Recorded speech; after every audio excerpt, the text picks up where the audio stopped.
अब हम बात करते हैं कॉमन फैक्टर्स। कॉमन फैक्टर्स क्या होते हैं? हमारे पास जैसे दो नंबर्स है 4 और 18, इनके हमें फैक्टर्स लिखने हैं। जो फैक्टर दोनों में हो, मतलब कि जो नंबर दोनों जो नंबर्स है ये उनके फैक्टर्स हो।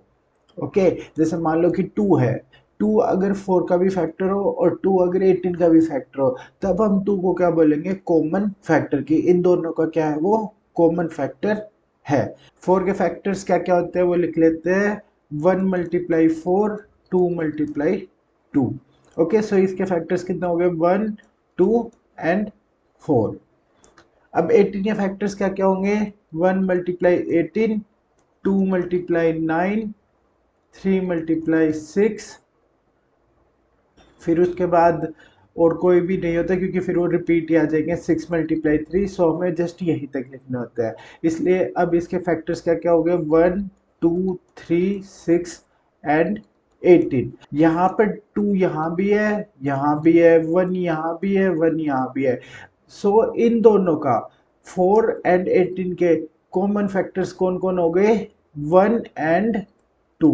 1 एंड 2 को हम क्या बोलेंगे? Common factors. ऐसे ही अगर हमारे पास क्या हो कि ऐसे कोई भी दो नंबर्स मिल जाए जिनमें 1 के अलावा कोई भी कॉमन फैक्टर ना हो, जैसे यहाँ 1 एंड 2 दोनों है, बट ऐसा अगर कोई नंबर मिल जाए, ऐसे दो नंबर्स मिल जाए जिनमें जो फैक्टर कॉमन फैक्टर सिर्फ क्या हो? 1, उन नंबर्स को क्या बोला जाता है? कोप्राइम। उन नंबर्स को क्या बोला जाता है? Coprime numbers.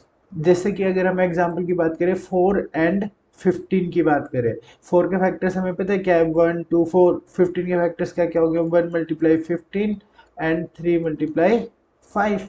So common factors यहाँ पर जस्ट क्या है? 1। ओके, यहाँ कितने कॉमन फैक्टर है? सिर्फ एक ही है, 1।